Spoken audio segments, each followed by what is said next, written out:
Welcome to everyone joining us. Uh, First, I'd like to introduce Sister Kathleen Burns, who is our Zoom moderator and might give us some practical tips on how we go about this. Okay, I'm going to begin by muting everybody. And that means that you will have to unmute if you wish to speak at any point. And the normal way to do that is if you're on a desktop computer or a laptop, in the lower left corner, there is an audio button. Right now, it has a little red line through the microphone. Click it to unmute. If you have difficulty getting to there, you can unmute yourself by pressing down the space bar on your keyboard and holding it down. As long as you hold it down, you will be unmuted. So if you have trouble finding that tool to unmute yourself, hit the space bar and hold it down, and you will be unmuted. The other thing is that when we get to times of sharing and you want to speak, the preferred way is for you to use the React tool, which again, you'll find at the bottom of your screen if you're on a laptop or a desktop computer. Click on that and one of your choices will be raise hand. Click the raise hand. It helps us find you and note that you are raising your hand. If you just try holding your hand up, we'll try to see you, but depending on how many people we have, not everybody fits on the screen. And right now we have more people than fit on one screen. So if you can use React and raise hand, that will help us at that time. Enjoy your session. Thank you, Sister Kathleen. So the topic for today is going to be Kay Eibl on reflective listening for leaders, cultivating meaningful connection with those you serve. And we chose this topic for a couple of reasons. One, Kay presented to the seminarians at Sacred Heart Seminary and School of Theology, and her presentation was really well received. And I thought, I'd love to bring more formation that we do for people in training for ministry to people in our ministries who are out there doing it. So I also thought it fit well with Advent, right? Because a very important theme to or concept to the priests of the Sacred Heart is Ecce Ancilla, which refers to Mary's yes at the Annunciation, her fiat. So the angel Gabriel appears and says, "You will bear a son." And she says yes. It's reflective of her openness to receive God's will. And if she didn't first listen to the angel, she couldn't have given her yes. So listening is a really important thing. And my hope is that this presentation gives you a couple of good skills to practice during Advent so that we can be open to listening to God, ourselves, and others. I'm losing my voice. I apologize. We're going to start with an opening prayer from the Dehonian Associates prayer book. In the name of the Father, Son, and the Holy Spirit. Amen.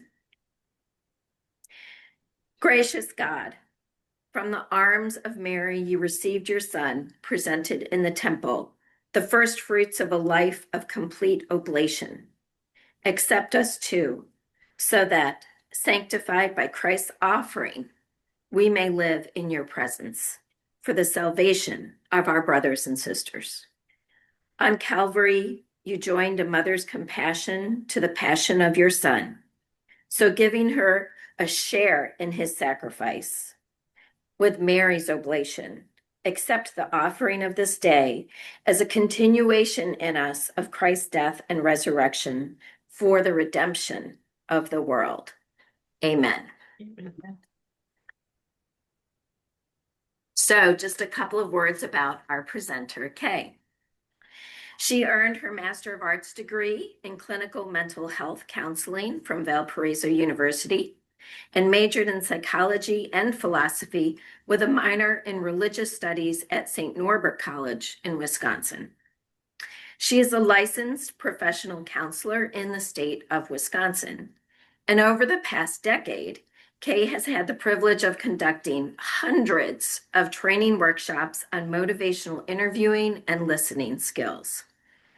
She loves to help leaders and help professionals improve their conversational practices to aid those to whom they minister in achieving deeper understanding, increased motivation, and positive behavior change. So I'm really excited, Kay. Thank you so much for saying yes to be our speaker today. Thank you. Well, good morning, everyone. Thank you for being here. What a nice size group. We were just talking about how sometimes this first day after the Thanksgiving weekend can be a bit tricky. So thank you for making this a priority. And I know we'll have other folks watching the recording. So thank you for making time for this. And with the folks that are here, I do want to keep it interactive. We'll have kind of a more structured question and answer time at the end. But during our session, please feel free to ask questions. You've got the chat option in Zoom, or you can unmute as we were discussing. So happy to have you be involved and really get the most out of this learning. So I'm going to get started and we'll get some visuals going here. So I wanted to call this reflective listening for leaders. So I know we have a variety of folks, all different types of leadership roles and amazing ministry work that you're doing. And really thinking first today about connecting with others, right? How are we helping the people that we serve in our role? How are we listening to them? And then I also want us to be thinking about how does that relate to listening to God? And I have some ideas around that, and I'm curious to know ideas from our group. So, just to get us started, let's kind of imagine a one-on-one conversation that you might be having in your work. So, with whatever types of folks you're serving, maybe students, colleagues that you're talking with on a regular basis, parishioners, and let's imagine someone is sharing a struggle with you, right? Maybe they're having some doubts or some other life concerns going on. And what I want us to think about is what's our natural inclination for a response, right? So maybe the person's talking, they're sharing their concern, they're sharing their doubts. And when they get done speaking, maybe in your mind, you've got some deep theological wisdom, or you've got, oh, I was just thinking about this book that I was reading and I want to share this. Or maybe you've got a bunch of questions that you want to ask. So I want us to think about what is kind of our natural inclination of how to respond when someone has shared this concern. Um, that they may be talking about. So let's say they had kind of a paragraph of text, if we were to write it out, of what they were saying. And then what's our first part of our response? And today, what I want us to think about, so maybe you're thinking in your mind, oh, I would respond in this way. And I know we have wonderful listeners in this group. Without knowing you, just thinking of the work that you do, I think, okay, these are people loving to listen and have great, deep conversations with folks. And so you may have a variety of responses. We'll just kind of use this as a thought experiment. But what I want us to put a pause on for today is the solving part, right? Maybe giving solutions, maybe giving some wisdom right away. We can do that. The piece that we want to focus on today is how do we first and foremost help the person feel deeply understood so that we can connect well with this person? That's going to be our foundational piece. And so I want us to think about really ensuring they feel heard, that they feel known, right? That we can understand where they're coming from. And so today we're going to be thinking about a communication skill. This is a strategy we can use one-on-one. We can also use in groups. And we want to think about how are we listening to people? So we know there's a lot of pieces of that. And some of you may think, well, this is a little bit borderline insulting because I'm already a really good listener. And I think that's true. Many of you already have these skills. And so the other thing we want to think about is how can we really add this tool to our toolbox and maybe even sharpen the tool, right? So if we've already got this skill of reflective listening, maybe today we want to spend some time thinking about how can we take it a little bit deeper? Or maybe there will be a piece that comes up in our time together where you think, oh, I haven't quite thought about it in this way before. And so I'm going to use that to deepen my skills and therefore kind of sharpen my tools. What we know from the research on listening skills is that people who improve their skills around empathy actually improve all of their other tools, right? So the meta-analyses that are being done, oh, if we train people in listening skills, how is that affecting the rest of their work? Not a lot of research in the area of ministry. I think we could do a little more research, but we've done a lot of research in different areas, education, lots of work, of course, healthcare, lots of work there, and looking at if we're training helpers in these listening skills, what we're finding with the meta-analyses is that it's actually improving all of their work. So the other things they're doing, giving advice, walking with people in different kind of ways, having good listening skills is going to help all of our other work. So that's good news for us. So I'm hoping that when you think about the conversations you're having, and we think about what we're going to be talking about today with reflective listening, that this will be able to really deepen your conversations, give more meaning to your conversations, and really increase the empathy that's shared between you and the folks you're serving. So I'm hoping this will be helpful for folks. We'll kind of take input as we can get it. And again, if you feel like I'm already good at this, then let's see how we can kind of get it to the next level with some of our skills. So I do have, we can do this a couple ways. So I have kind of a little question just to get a sense of the group. So you can answer this on Slido. If people feel comfortable, they can go to slido.com, maybe on another tab and join this to answer, or we can also do it in the chat. So if people want to just put um, whatever their response is in the chat, that's okay. And I think maybe you have the option to send it just to me or to do it anonymously.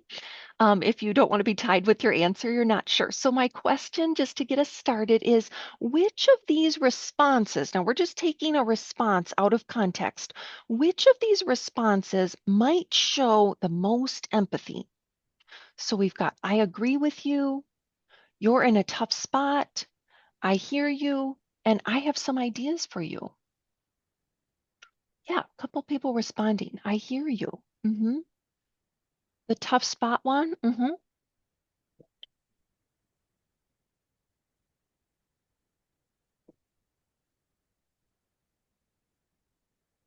One of those middle options. People are like, okay, it's not I agree with you. It's not I have some ideas for you. We're getting some votes for these middle ones. Either you're in a tough spot or I hear you. Yeah, so we're picking up on some empathy with these. Excellent, excellent. So we're going to keep talking about this. Yeah, wonderful. People putting in their votes. More votes for I hear you, it sounds like. The tough spot one. Yeah, and we're taking this out of context, so it's a little hard to know, right? There are some other factors for sure. So, oh, nice. People are oh, this may have been from my other group. Um, I think I had wiped out the answers, so this may be from this group. So today we're going to focus on reflection statements. These are going to be responses that we make to someone, such as I hear you or you're in a tough spot, right? That's a statement we make back to someone. So that's distinct from other types of responses we could have, like questions or giving information or advice, right? Reflection statements. Um, would anyone be courageous enough to maybe share what they're noticing in this image I have up? When we think about what is a reflection statement and what do we see in this picture?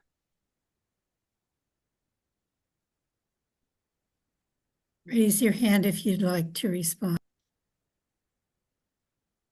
Yes, Jim. I see Jim. And if you want to unmute.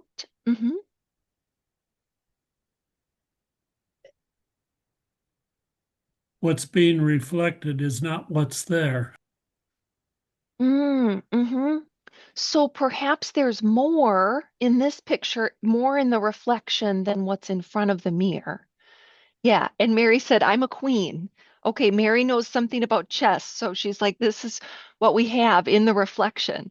Wonderful. So when we think about reflections, we have a couple of different types of reflections. I'm going to jump ahead.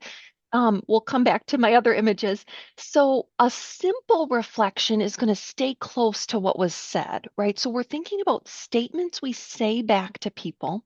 A simple reflection, pretty close to what the person said. They said, I'm in a tough spot. And we say back, you feel like you're really in a tough spot. We're just kind of keeping the same words, right? And then we can also do a move where we add in more. We're making a guess at what hasn't been said yet. And so that's more of a complex reflection. So, like I have in this image where there's more in the reflection. And so, if you're like, I never heard of these, I don't even know what this is, maybe you're going to stick with a simple reflection practice. And if you're like, okay, as we're talking, I kind of understand what this is, maybe we're going to focus on complex reflections. And I'll give some ideas for that.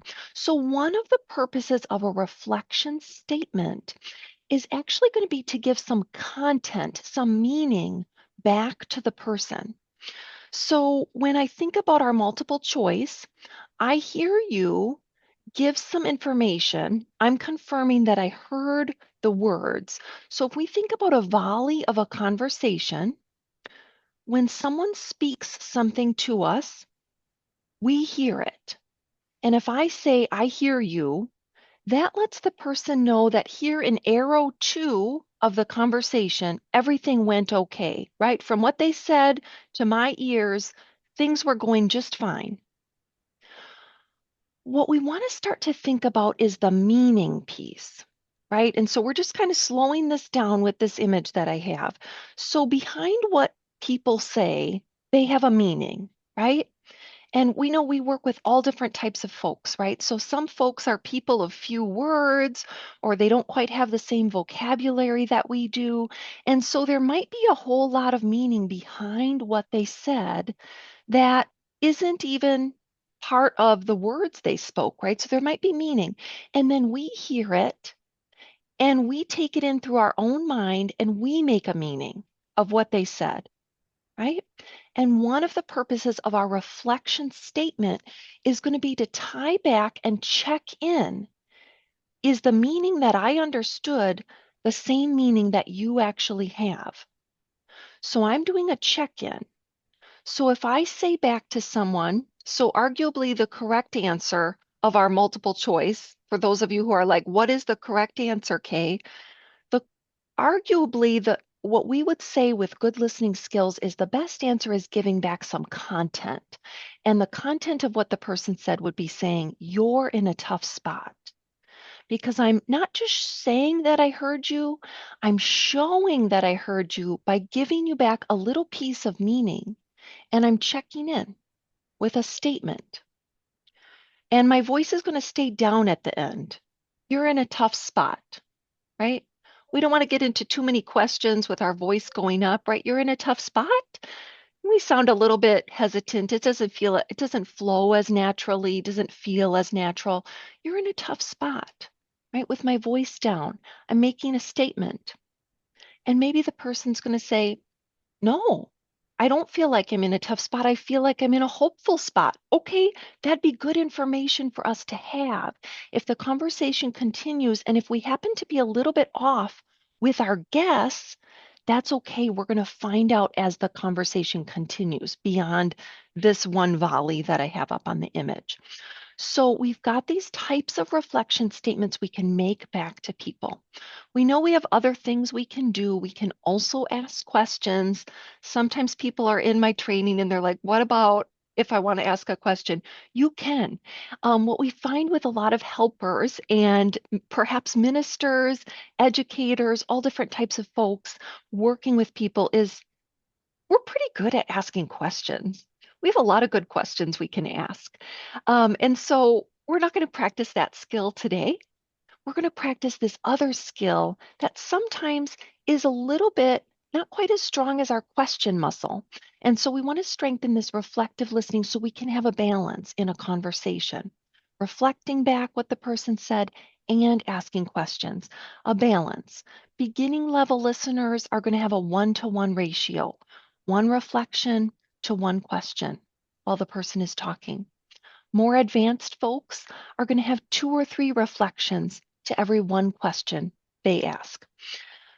So some of our guidelines, some of you are like, I don't know about these reflection statements. So here are some guidelines. This would be making up a reflection statement. So if possible, we're going to begin our sentence with that or you, and our focus is on the other person. So in my multiple choice, 3 options started with I and 1 option started with you. It's not wrong to start with I, but sometimes that means the focus is on us. And for this, we're going to keep the focus on the other person. What's their perspective, their meaning behind what they said? And we're going to give back some content, as I said. So we don't want to just say, I can understand that.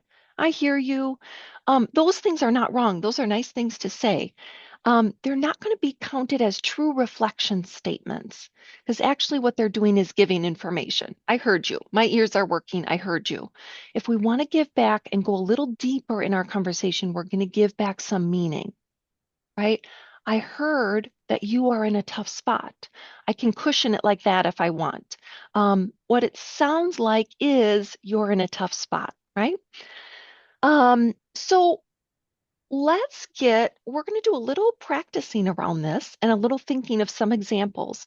So I wanted to ask this group, our live group, if anyone would be willing to share, and we can get a couple ideas of statements you may hear from people in your work.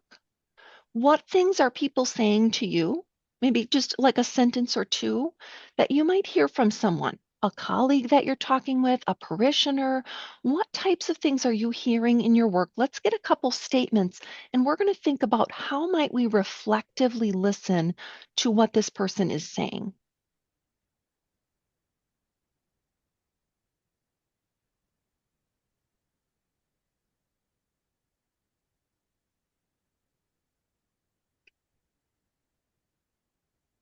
Thank you. Lynn's got one for us.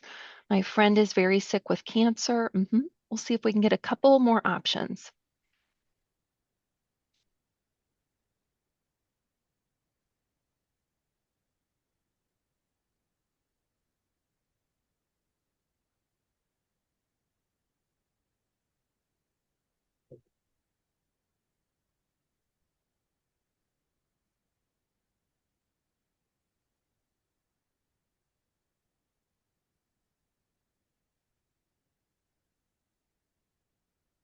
Mm.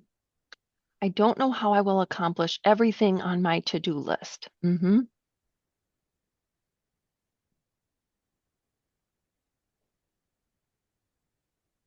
Keep adding them in. If folks have any ideas of things that the folks you're serving say to you, an example of a conversation you may have had recently, things you're hearing in your work, keep sending those in. One of the ways we can think about what people say is like the tip of an iceberg. There is no communication. So someone saying to you, there's no communication, right? Okay. We're getting some other examples. I'm so stressed out. I don't feel like there's enough time. I've lost so many people. Yeah, thank you. Wonderful examples coming through. So we're going to pick one of these. So one of the ways we can think about these statements that people make to us is like the tip of an iceberg, right? And we know that there's going to be more underneath the water. So we can make some guesses at what's underneath. So for example, we've got a couple that are similar. I don't know how I will accomplish everything on my to-do list. I'm so stressed out. I don't feel like there's enough time. I'm going to kind of lump those examples together. Let's say we're hearing from someone that they just feel overwhelmed by all the to-dos of life right now. And let's say that's their statement to us, right? I don't know how I'm going to get all of these things accomplished. What emotions or other pieces might be underneath this. What else is going on that they're not saying? If we could just guess, and again, a little bit out of context, so we don't have extra clues, but let's just take a guess from what we know about people, right? What is underneath that statement, right? I don't know how I'm going to accomplish everything on my to-do list. What else is true for that person?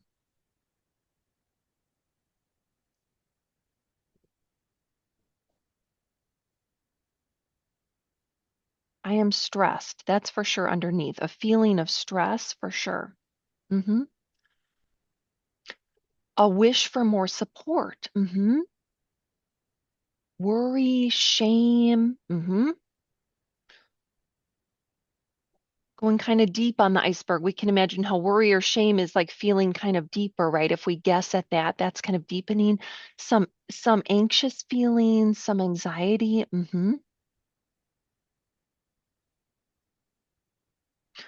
So when we have a guess underneath the iceberg, what we can do is make that into our reflection statement. So we're making a guess. And I feel the stressed one feels good and it feels close to the waterline if I'm talking with someone I don't know very well, right? Yeah, you're really stressed out. You wish you could have some relief. You wish you could have some more support right now. If I know the person better, maybe I'm guessing deeper on the iceberg. So we can think about all the possible options and they could all be correct, right? Wow, you're feeling really worried about what things are going to look like if you don't get to all of these items. Or you're feeling kind of ashamed of yourself that you haven't gotten more of these things done in the time you thought it would take, or something like that, right? So we can make a guess and we're going to make it as a statement. Let's try one. We're going to try to get a reflection statement to one of our other sample statements. So our sample statement, we're going to pick a different example from this group. My friend is very sick with cancer. Let's think about what would a reflection statement be back to that. So we're thinking about a guess of what's underneath, and then we're making a statement back. My friend is very sick with cancer. What might be a reflection statement response to that?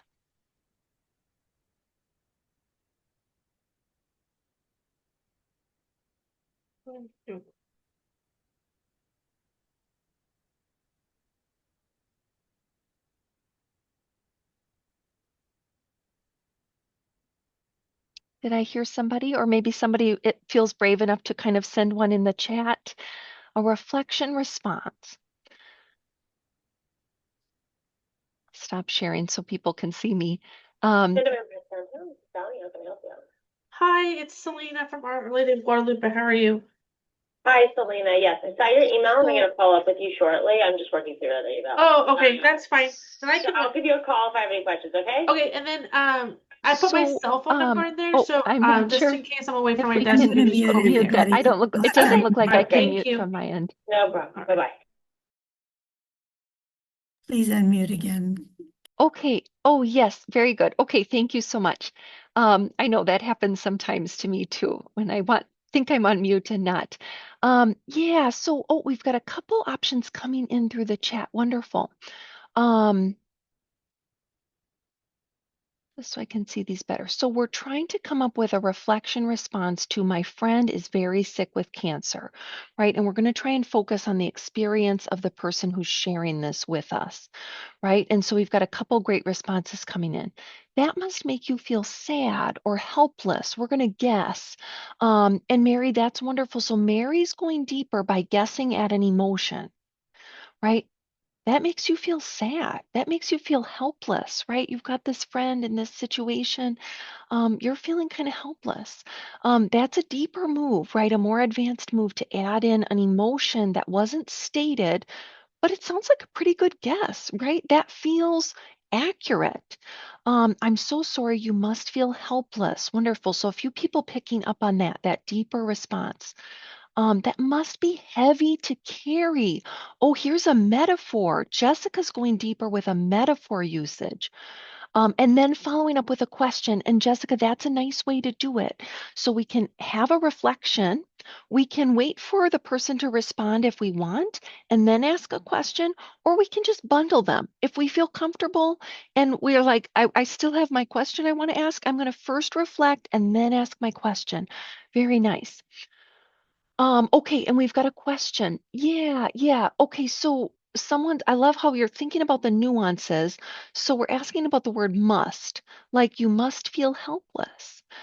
If we feel that's too strong and these are all right, all correct, right? And would be based on kind of our gut feelings. So if the word must feels like, ooh, that's like we're putting it on that person. We don't want to kind of encourage them to feel helpless. Maybe we want to even tweak those words and say, wow, it's a helpless feeling, or you might be feeling kind of helpless.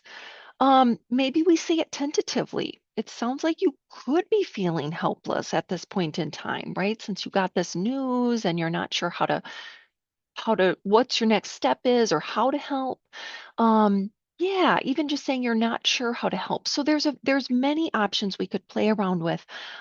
Great work. So we're thinking about what's underneath the iceberg, listening to what's underneath here and responding to it. So great work from this group. And we're going to come back to that. So when we think about making reflection statements, we also think about having good empathy for the person, and we call this accurate empathy. In the research world around listening skills, we call this a skill of accurate empathy, and we think it has two parts actually. And I believe that this group for sure has the first part and probably also has much of the second part. So the first part is we have to have a desire to hear the other person, to get to know the other person, right? And that's from our heart. So we have to want to know this other person. We have to have concern for their perspective, what's going on with them, right? That's harder for us to give to people if they don't already have it, right? So when we think of a group of ministers, we think we've got this desire to help other people, this kind of Christ-like desire, right? Wanting to have this skill to be able to show love and concern and empathy to other people. And then we also think of this as a skill that we can learn. How do we show people accurate empathy? And so, just a quote for us to consider. This is from a book called Loving Kindness by Bill Miller. So, he does a lot of work on listening skills and really nice work on this book. I really enjoy this. So, the skill of empathy goes beyond just imagining, right? So it's not just picturing ourselves in the other person's shoes. That's not the only piece, but we're seeking to get it right, to correctly understand at least part of what the person is experiencing. And so some of our advanced moves that this group was already doing and already thinking about when we think about reflecting back to someone is adding in an emotion, adding in a metaphor.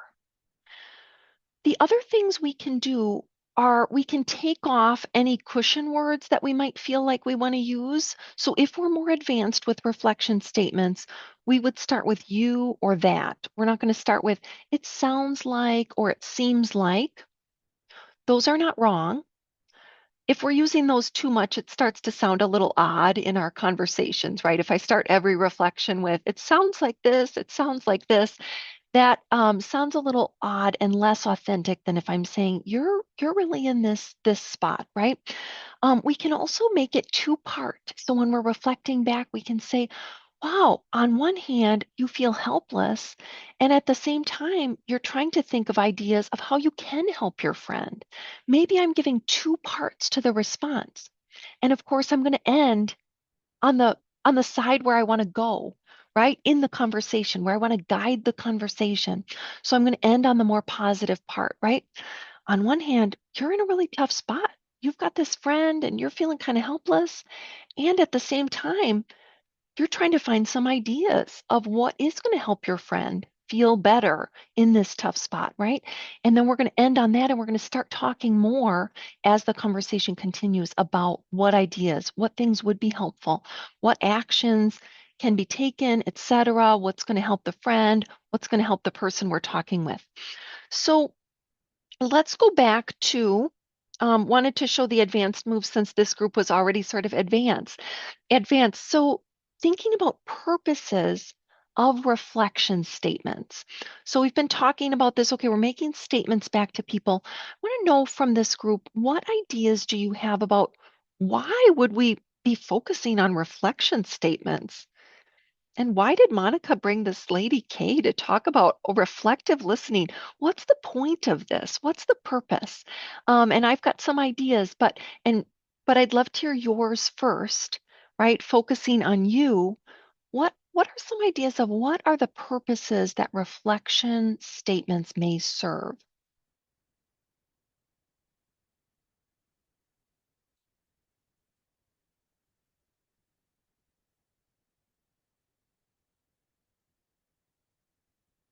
So let me put the slide back up, Kay, so people can see. We'll get a visual back again. Building positive relationships. Wonderful. Yes, and again, in the chat or in the Slido poll here, get to know them better, help them go deeper, and in essence, our whole conversation going deeper, right?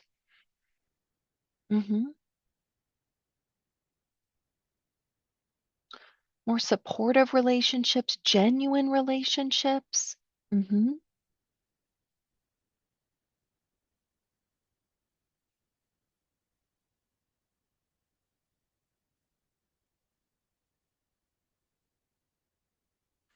Got a couple more responses, and maybe the folks who are watching the recording will even be thinking of more ideas. Showing respect for the other person.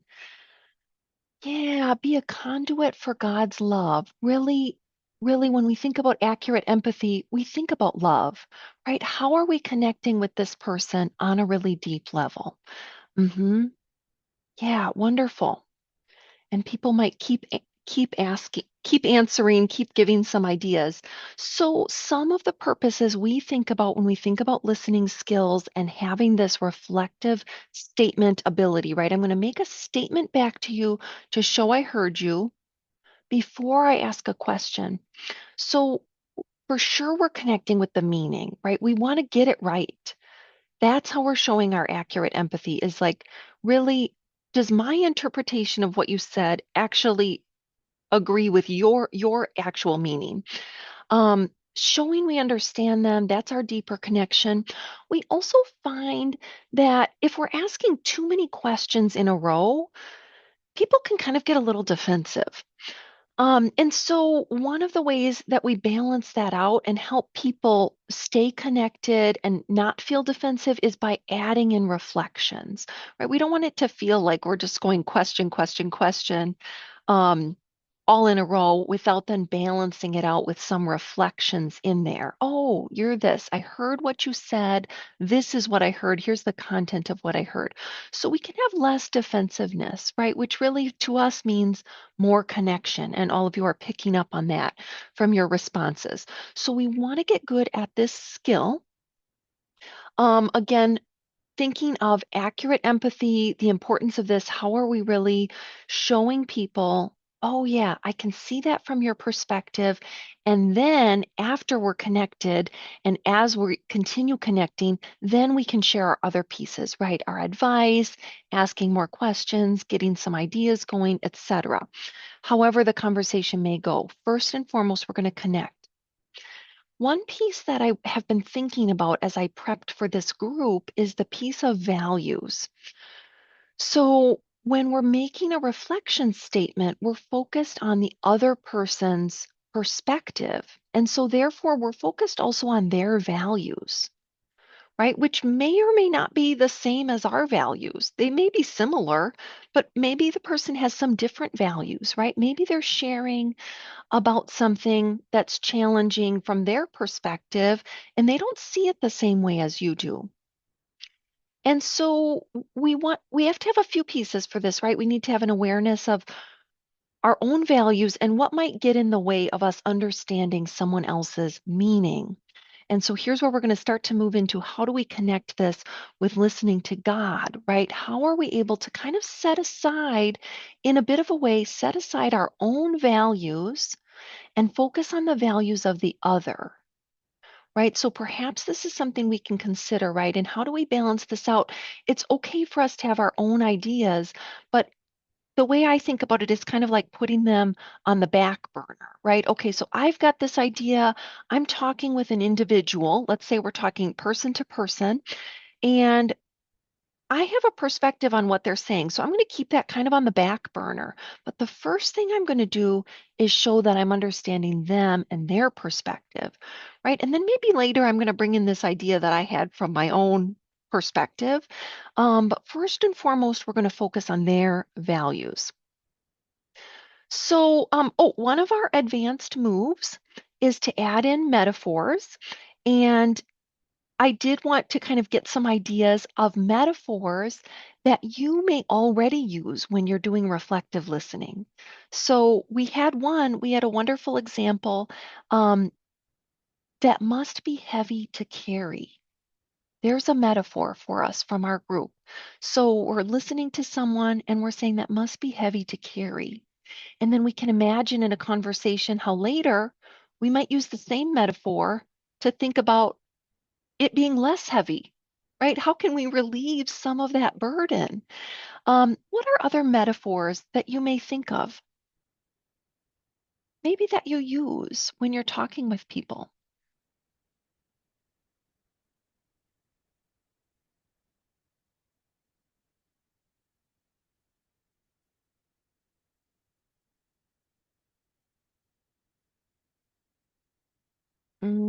Climbing a hill in the muck.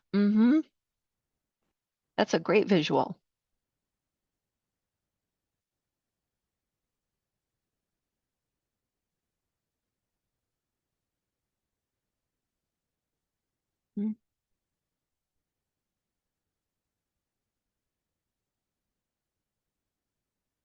Mm, mhm.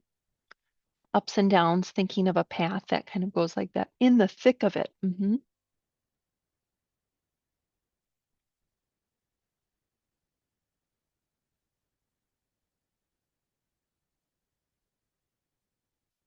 We'll keep going. People are going to keep sharing. So another quote for us just to kind of conclude this part of reflective listening, and then we're going to think about our other piece that we've been kind of alluding to the whole time. So I love this quote. We've got another metaphor here. This is from a poet, of course. Listening is not merely talking, it means taking a vigorous human interest in what is being told us. And you can listen like a blank wall or like a splendid auditorium where every sound comes back fuller and richer. So, something for us to be thinking about as we're adding some extra statements into our conversations with people, right? Really sharing back the content of what we heard from them. And I do want us to spend some time thinking about how does this connect reflective listening to others? How does this give us some insight into listening to God? And so I'd love to get ideas from this group. I know when I was invited, it was like, can you please teach us this, Kay? And I thought, well, maybe we should use the wisdom of our group to collectively think about this before I think that I have something to offer. So let's think about what ideas this group has. How does what we're talking about, making reflection statements back to people, reflective listening, how might this connect with listening to God? And we'll do ideas in the chat. Maybe people will kind of share there, or people can unmute.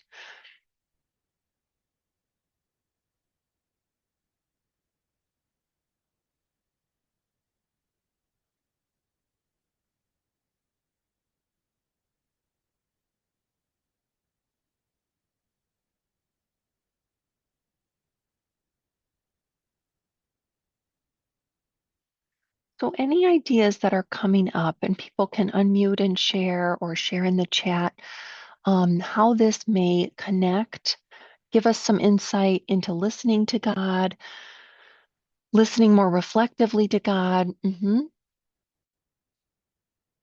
Actually listen, not coming with preconceived notions. Nice. So, sort of like needing to come as a blank slate or really having that openness. So, Mary's like, that would be the same, right? If we're open to listening to a person, we want to bring that same openness, kind of wiping out or being aware of any preconceived notions. Yeah.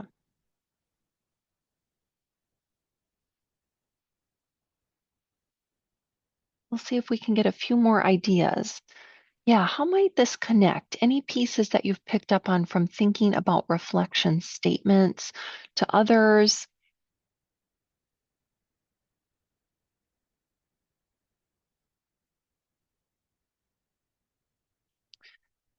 Changing the monologue to a dialogue. Wonderful. I love that. So it's a back and forth. Um, when I started learning these skills a little over a decade ago, right, thinking about listening well to people and then also in turn kind of motivating individuals, um, the supervisor who brought us the training at the time said, my goal for bringing this training is to walk by rooms with the counselor and see the client talking more than the counselor, right? That was the goal, right? We want there to be a balance. And especially if we're thinking about listening to God, we want to have kind of more emphasis on the dialogue piece and how are we hearing this and getting insights and experiencing God's presence. Yeah, so there's a sense of, with that response, a sense of really being present, being in the moment, having an awareness of yourself, and also kind of soaking it in, right? So again, setting aside our own selves a little bit, taking in the presence. Wonderful. Recognizing God is walking with us. Wonderful.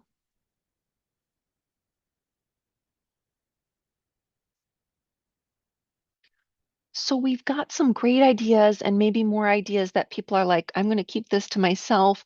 Some insights you're taking and maybe jotting down for yourself. So I'm hoping that there's some nuggets from this that may be helpful. So I had some ideas around this also, and these line up with what folks are sharing, I think. So focusing on the values of the other, right? We for sure want to focus on God, God's perspective, having an awareness of ourselves. I loved how all of you were wording this much better than me, right? Focusing on, okay, not coming with preconceived notions, focusing on presence, being, and maybe knowing that our perception is not always accurate, right? When we think about meaning, okay, the other person's meaning and our meaning, those might not always line up. We need to be doing a check-in. And we also know this takes some skill, right? We want to have the desire. We also want to have the skill. And so working with others, we're all the experts in this room, in this group, right? Having the skills around listening to God is going to be important, right? Not just having the desire. We want to have both. We want to have some tools that are hopefully getting sharper as we go along, or we can kind of take an Advent season, for example, to resharpen those tools. Oh, yeah, I'm going to use this to sharpen my tools, use this, whatever, new book, new resource, other things, or I'm going to go back to this old resource that I love and strengthen this so that I have the skills piece also. My heart's in the right spot, and then I've also got these tools. Wonderful. So I just wanted to mention one other thing about reflective listening. Some of the pieces that we teach everyone that just line up with how we're thinking about connecting with people and connecting with God. We think about acceptance, compassion, and also partnership, right? And that word may be a little bit different if we think about listening to God. Maybe we're thinking about having a leader and not so much partnering. When we think about working with people, we want to think about partnering kind of on an even playing field. And so the skills that we're looking at here, we know about accurate empathy, the other person's perspective, really having a lot of interest in the other person, and we're guessing at what hasn't been said, as we've been talking about with our reflective listening statements. So let's go into our question section. Wanted to have a more formal time for some questions and answers, thoughts people are having around this, things people are wondering about. We'll open it up.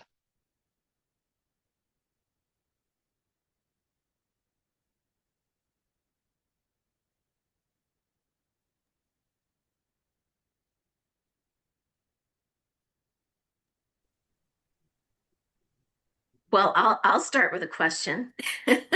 Wonderful. And this is probably for some of the priests of the Sacred Heart who we have with us, but um, I thought about the connection of listening to Ecce Ancilla, but really it's also connected to the priests of the Sacred Heart are supposed to minister with open hearts and open minds, which this skill would help us do.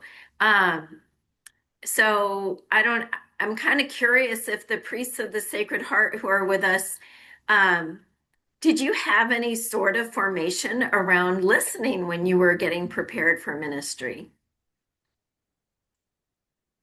or other ideas?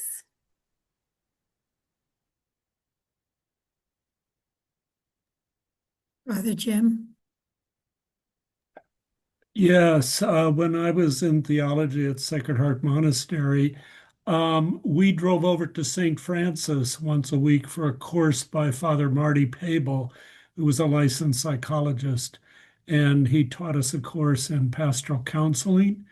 And we also went once a week, I and a small group of others, went to a school for delinquent boys in Delavan, Wisconsin, once a week to listen to and try to help these adolescent boys who were in trouble.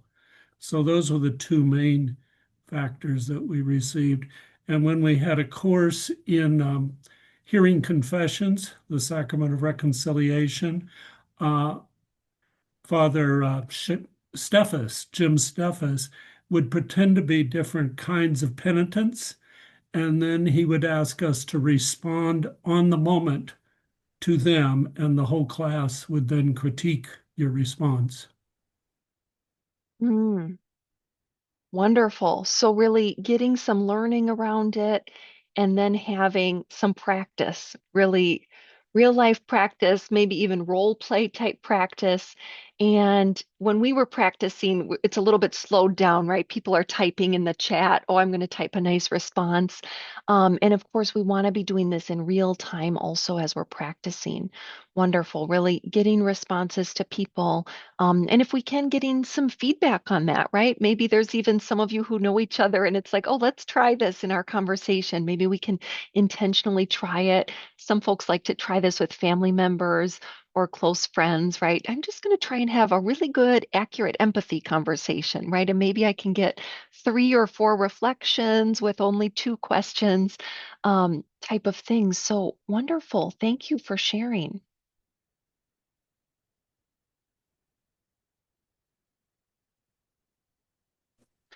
Other thoughts people were having, things people were wondering about? Yes, Robert? Well, can you hear me all right? Yes. Okay. Um, I just realized I joined a little bit later than most guys, when I was about 27. And when I got into seminary, it seemed like people were emphasizing, they didn't call it active listening, but it was more interactive conversation, you know. And I realized that I was pretty derelict at it. And that I was a middle child, by the way, so I learned how to hide in my sort of dysfunctional family. And so I realized that I did that a good part of my life, and I wasn't a very good, I didn't interact that well. Mm. So I made it a point to take some classes at Loyola. And then I made a point to go on what is called CPE. Are you familiar with that? Counseling, Mhm. pastoral education, and I'm still working on it. But you know, all these years I've been trying to be a more active listener, not just because it's a good thing to do, which it is, but because I realized somewhere in my life, actually had an experience of God that helped me to realize that everybody was holy.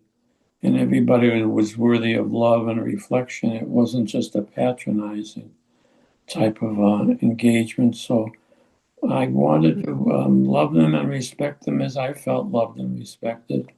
And so that's my motivation, anyways. Thank you. Thank you so much for sharing all of that. And I love hearing, so you for sure had the desire, and then you recognized, oh, maybe I need more of this skill and kind of seeking it out.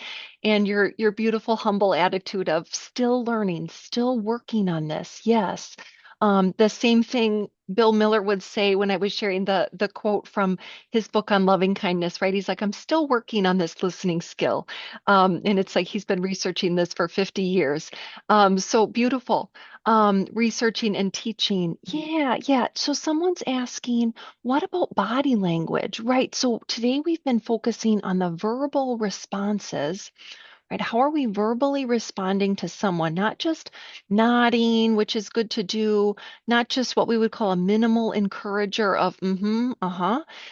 Those are nice too, but giving some content back. We also know we want to have good body language, right? So we don't want to leave that part out. We think about kind of facing someone, showing that we have full attention, all of those wonderful pieces that I'm guessing people are aware of. We want to use that also. Um, I don't focus as much on that in my trainings. I actually think reflective listening can be very helpful over the phone in a quick conversation. And so we know it can be just, we can show accurate empathy just with our words, even if we don't have the body language piece of it, like such as in a phone conversation.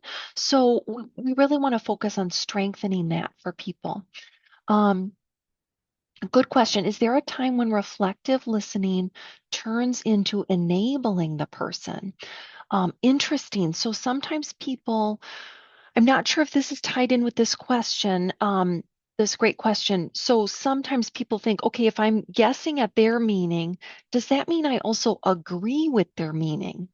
Right? And this can feel a little tricky. So if we're thinking about our iceberg, maybe we don't want to go very deep on the iceberg, or maybe we want to add some cushion words in, like, oh, so from your perspective, you see it this way, right? And so maybe we want to show that we're understanding that that's their perspective, um, and not kind of adding in or making it sound like we agree with them. Um, so that can be a tricky line for people. I think it takes some courage, right? So Robert was so wonderfully sharing about, okay, maybe my inclination used to be to kind of hide in conversations, right? And maybe we have to kind of find our courage to say, oh, I'm gonna be part of this and I'm gonna make a guess, even if I'm not quite right, or even if my guess at your meaning is different than how I would see it, we can add our piece in later, right? So I love saying things like, okay, you're feeling this way. I do have a different perspective, right? And then we can even ask permission to share that. I wonder if I could share this piece. Also, we don't want to keep circling the iceberg. So this is the enabling piece. If it feels like we're just kind of reinforcing their own feelings and we're not getting any movement, that's going to be an indicator to us that we need to go deeper with our reflections. Simple reflections are only going to take us so far, right? You're feeling stuck. Oh, yeah, you're feeling hopeless about this. Okay, that's going to that doesn't feel like we have a direction yet. Then we want to go deeper. And you're hoping for this, right? And then we can kind of move forward and hopefully not have that enabling feeling, right? Or we can add in a question. What might you want to do about this? What might your next step be? What are you hoping will happen? So there's a lot of ways we can do that, Lynn. I feel like that question is almost for like our next class, future class. So I love that you're thinking about that. Wonderful. Other questions, comments, concerns as we're kind of in our last minutes here. Brother Jim? Before we run out of time, I'd just like to make a connection with Father Dehon's charism, since we all strive to follow that to one degree or another. Dehon talked about we need to be prophets of love and servants of reconciliation. And there's nothing that shows love more than being with other people and really connecting with them, even in silence.